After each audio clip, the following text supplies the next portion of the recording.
Mazal, c'est même Zayin Lamed. C'est les initiales de Makom, Zman et Lachon. Il n'y a qu'Hachem qui connaît le bon moment, le bon endroit et la bonne langue. Le Mazal, c'est que tu vas rencontrer la personne au bon moment, au bon endroit, avec le bon discours. Que ce soit dans le business, que ce soit pour le mariage, que ce soit pour chaque chose. S'il manque un élément, ça ne peut pas se faire. Tu rencontres ton patron au bon endroit, au bon moment, tu l'insultes. Bah, il ne t'approchera pas. D'accord tout est mesuré.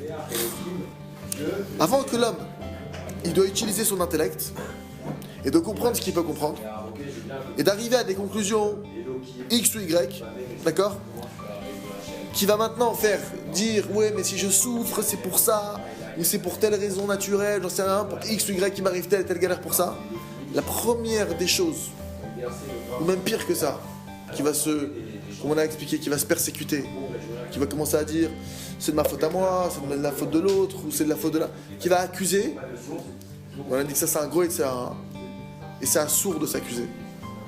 C'est un sourd de chercher des solutions, oui tu dois chercher des solutions. De t'accuser ou d'accuser les autres, tu n'as pas le droit.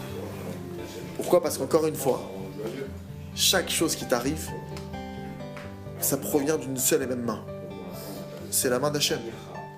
Il t'a sorti Beyat Chazaka d'Égypte Hachem. Il t'a sorti d'une main forte d'Égypte Hachem. Pourquoi on te dit là une main forte ? Parce qu'il faut que tu comprennes, c'est aussi cette même main qui t'a mis en Égypte. Hachem, une main forte, il sort d'Égypte, mais c'est aussi avec sa main, cette même main qui t'a mis en Égypte. Chaque personne qui a désiré anéantir le peuple juif, chaque épreuve que le peuple juif il a eue, qui l'a décrété ? Qui l'a programmé et qui l'a orchestré ? Hachem. C'est pour ça que le démarrage, la première étape, et elle est importante, cette notion, c'est que quand il t'arrive une galère, si tu oublies que c'est Hachem qui te l'a fait, que Hachem il veut comme ça, alors c'est là où tu rentres dans le délire de je tombe en dépression, je me mets en colère, j'accuse, je m'énerve, j'agresse, etc., etc. C'est parce que tu es sorti juste de ça. Maintenant, qui que tu sois, la première chose, quand il t'arrive une galère, il faut le travailler, il faut demander de l'aide à Hachem. Mon Dieu, je t'en supplie, aide-moi à me rappeler qu'à chaque fois qu'il se passe quelque chose, que s'il m'arrive X ou Y, ou ça, c'est toi. C'est pas ma belle-mère, c'est pas lui, c'est pas X ou Y, c'est toi. Aide-moi à me souvenir que c'est toi. Et que déjà, ça me met dans les bonnes, dans les bonnes conditions. Parce que si tu oublies ça, c'est ça qui va te mettre dans le décor. Ça, c'est une première chose. Tu dois avoir la foi que comme ça, Hachem, il a voulu. Et même si cette chose, il met quoi, alors Hachem, il a voulu que quoi, qu'on me fasse du mal. C'est pas qu'il a voulu te faire du mal, mais il a voulu que cette situation, elle se passe. Il a voulu que cette étape, elle arrive, parce que cette étape, dans ta vie, c'est ce qu'il y avait de mieux. Ben non, mais moi, ça me fait mal. Ok, toi, ça te fait mal. Mais lui, il voit au-delà de ce que tu vois, toi. C'est comme quelqu'un, maintenant, qui rentrerait en plein milieu il rentre dans le théâtre, dans un théâtre, comme ça, en plein milieu d'une pièce de théâtre. Il arrive à un moment où il y a un acteur qui commence à frapper une femme.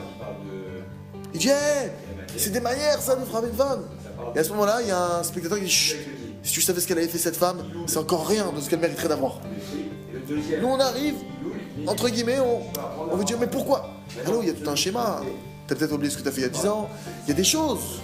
Première des choses, comme ça Hachem il veut. Pourquoi ? Parce que je suis conscient que je maîtrise pas tout le... Je maîtrise pas la scène entière, je la maîtrise pas. Donc j'ai l'humilité, et c'est dur, cette humilité, le fait de savoir baisser la tête et de dire, si Hachem il l'a fait, c'est ce qu'il fait. Une fois maintenant que tu as cette foi-là pleine, qu'il n'y a rien en dehors de Dieu, et que tout ce qui arrive, ça vient de la main d'Hachem, et que Hachem il sait ce qu'il veut, et que tu ne t'accuses pas et que tu n'accuses personne, et que tu ne fais pas dépendre tes souffrances de rien d'autre en dehors d'Hachem, et que tu sais que cette souffrance et cette épreuve qui t'a amené, elle est pour ton bien, et que tout ce qu'Hachem t'amène, c'est pour ton bien, alors maintenant, à ce moment-là, pourquoi je dis ça ? Parce qu'on a toujours expliqué ici, au Hachem, comme le Rav Arouche, Hachem lui donne longue vie, il explique, et comme nos maîtres, il enseigne, le monde, il est géré mesure pour mesure, mida keneged mida. Maintenant, on a expliqué qu'il y a des étapes dans la foi. Tout vient d'Hachem, petit 1, numéro 1 de la foi, tout vient d'Hachem. Petit 2, tout est pour le bien. Petit 3, il y a une raison à chaque chose. Mais tu ne peux pas comprendre la troisième raison. Tu ne peux pas commencer à chercher quelles sont les raisons de tes épreuves si tu n'as pas intégré le petit 1, le petit 2.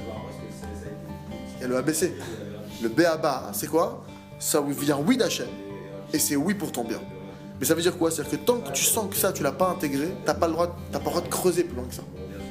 Sinon, parce que tu peux maintenant, moi j'ai déjà vu des gens qui ont creusé, qui n'étaient pas forcément au niveau, ça les a mis dans le décor.